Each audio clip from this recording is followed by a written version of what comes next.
Hi, welcome back to this new lecture. अब इस lecture में हम जानेंगे कीवर्ड्स क्या होता है, ब्लॉगिंग में कीवर्ड्स का क्या इंपॉर्टेंस है और किस किस टाइप के कीवर्ड्स होते हैं। तो पहले समझते हैं व्हाट आर कीवर्ड।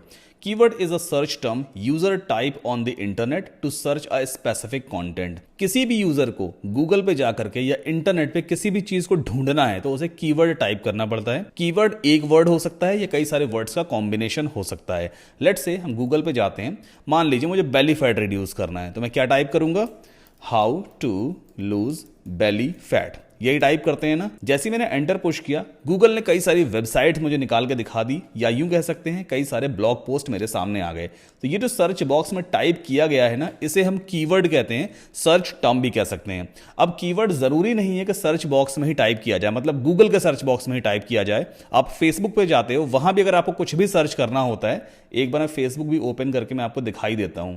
जैसे मान लो हम फेसबुक के डैशबोर्ड में आ गए। अब मुझे फेसबुक पर बेली फैट से रिलेटेड कुछ सर्च करना है तो मैं क्या टाइप कर सकता हूं, loose belly fat.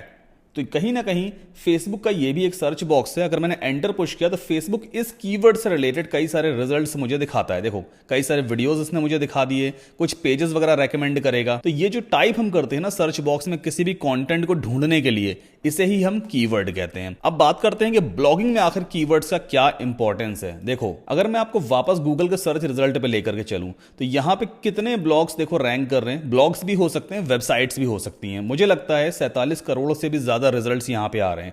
1 10 100 1000 10,000 lakh 10 lakh crore 10 crore है ना, 47 से 48 करोड़ के आसपास ब्लॉग्स या वेबसाइट्स हैं जो इस पर्टिकुलर कीवर्ड के लिए रैंक कर रही हैं। मतलब कंपटीशन कितना ज्यादा है। अब हमें यहां पर यह समझना होगा कि आखिर 47 से 48 करोड़ रिजल्ट्स में गूगल इस वाले ब्लॉग को सबसे टॉप पे क्यों दिखा रहा है, या फिर ये healthline.com सबसे टॉप पे क्यों आ रहा है, webmd.com थर्ड पोजीशन पे आखिर क्यों है। इसका रीजन है, जैसे मैं healthline.com ओपन करता हूं, अब जिसने भी इस ब्लॉग पोस्ट को लिखा है आखिर उसने किया क्या है। जो कीवर्ड है how to lose belly fat, उसके हिसाब से इसने इस कंटेंट को बहुत सही तरीके से लिखा है और प्रॉपर तरीके से कई बार इसने इस कीवर्ड को इंसर्ट भी किया है अपने पूरे आर्टिकल में। मैं एक बार आपको सर्च करके दिखाता हूं, जैसे लूज बेली फैट।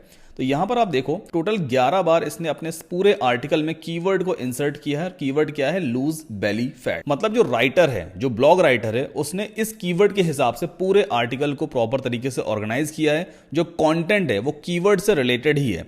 जब हम बार बार अपने कीवर्ड को सही तरीके से अपने ब्लॉग आर्टिकल में इंसर्ट करते हैं तो गूगल ये पहचान पाता है कि ये आर्टिकल किस बारे में है। लेकिन इसका मतलब ये नहीं है कि अगर इस ब्लॉग ने 11 बार कीवर्ड लिखा है तो हम एक नया ब्लॉग पोस्ट लिख दें how to lose belly fat पे और हम 20 बार कीवर्ड्स को इंसर्ट कर दें तो हमारा टॉप पे आ जाएगा। ऐसा नहीं है, कई सारे और भी फैक्टर्स हैं जो हम आगे डिस्कस करेंगे। अभी फिलहाल बात करते हैं कीवर्ड्स का क्या इंपॉर्टेंस है। जब आप बार बार किसी कीवर्ड को अपने ब्लॉग आर्टिकल में इंसर्ट करते हो और उसके अकॉर्डिंग ही, मतलब उस कीवर्ड के अकॉर्डिंग ही पूरा ब्लॉग पोस्ट लिखते हो, तो गूगल या कोई भी सर्च इंजन ये पहचान पाता है कि हाँ ये आर्टिकल किस बारे में लिखा गया है और तभी वो उस आर्टिकल को गूगल पे पर्टिकुलर कीवर्ड के लिए रैंक करवाता है। अब बात करते हैं किस किस टाइप के कीवर्ड्स होते हैं। तो कीवर्ड्स दो टाइप के होते हैं, एक होता है शॉर्ट टेल कीवर्ड और दूसरा होता है लॉन्ग टेल कीवर्ड। टेल का मतलब पूंछ, ठीक है। शॉर्ट टेल कीवर्ड क्या होता है, वापस गूगल पे चलते हैं। मान लो मैंने यहां पे टाइप किया बेली फैट, बस मैंने इतना टाइप कर दिया, एंटर पुश कर दिया। अब जब हम शॉर्ट टेल कीवर्ड लिखते हैं ना तो गूगल हमारा इंटेंशन समझ नहीं पाता कि आखिर हम सर्च क्या करना चाह रहे हैं। बेली फैट से रिलेटेड मुझे क्या ढूंढना है गूगल को नहीं मालूम है। क्या वो मुझे बेली फैट से रिलेटेड कोई प्रोडक्ट्स दिखाए, क्या वो मुझे इंफॉर्मेशन दिखाए कि बेली फैट क्या होता है, क्या वो मुझे ऐसा कोई रिजल्ट दिखाए कि बेली फैट होने के क्या नुकसान है, या फिर वो मुझे ऐसा कोई आर्टिकल दिखाए कि बेली फैट को रिड्यूस क्या करना है। 4 डिफरेंट टाइप के इंटेंशंस अभी मेरे सामने आ गए और भी कई सारे इंटेंशन हो सकते हैं। तो गूगल को जब ये चीज समझ नहीं आती है कि एक्चुअल में मैं क्या ढूंढना चाह रहा हूं तो वो मिक्स टाइप के रिजल्ट्स दिखाता है। जैसे कि यहां पर देखो healthline.com वही सेम लूज बेली फैट वाला आर्टिकल दिख गया। देन यहां पर इसने एक आर्टिकल रैंक किया है बेली फैट इन वुमेन। एक इंफॉर्मेटिव टाइप का पोस्ट दे दिया इसने। इसमें कोई इसने ऐसा कुछ नहीं बताया होगा भाई लूज कैसे करना है, मतलब सिर्फ एक इंफॉर्मेटिव टाइप का पोस्ट है। वहीं फिर इसने एक न्यूज आर्टिकल दिखा दिया how to get rid of belly fat. फिर यहां पे एक और आर्टिकल रैंक कर रहा है कि बेली फैट क्यों डेंजरस है, मतलब क्या नुकसान है इसके, क्या खतरा हो सकता है। तो मैंने आपको बताया ना, शॉर्ट टेल कीवर्ड से गूगल हमारा इंटेंशन नहीं समझ पाता है। अब लॉन्ग टेल कीवर्ड क्या है। लॉन्ग टेल कीवर्ड सेम हो गया, जैसे मान लीजिए मैंने टाइप किया था how to lose belly fat या how to lose belly fat in 2 weeks. अब ये काफी बड़ा कीवर्ड हो जाता है, कई सारे वर्ड्स इसमें आ गए।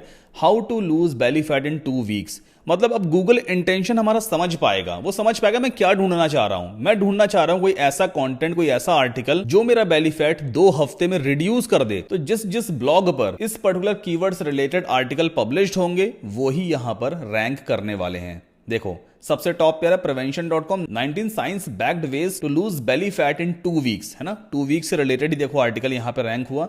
वीडियोस भी 14 डेज मतलब 2 वीक्स, ये भी 2 वीक्स, ये भी 2 वीक्स। यहां पर देखो shape.com का भी 2 वीक्स वाला आर्टिकल रैंक कर रहा है। तो यानी कि जब हम लॉन्ग टेल कीवर्ड टारगेट करते हैं ना और लॉन्ग टेल कीवर्ड को लेकर के अपना पूरा आर्टिकल लिखते हैं तो हम अपने टारगेट ऑडियंस तक पहुंच पाते हैं। And that is the reason जब आप एक नया नया ब्लॉग स्टार्ट करोगे तो हमेशा लॉन्ग टेल कीवर्ड ही टारगेट करना। आप किसी भी ब्लॉगर से पूछोगे स्टार्टिंग में सब यही रेकमेंड करते हैं कि आप लॉन्ग टेल कीवर्ड को ही टारगेट करें। सो आई होप आपको समझ में आया होगा कीवर्ड क्या होता है, ब्लॉगिंग में क्या इंपॉर्टेंस है और किस किस टाइप के कीवर्ड्स होते हैं। अब मिलते हैं नेक्स्ट लेक्चर में।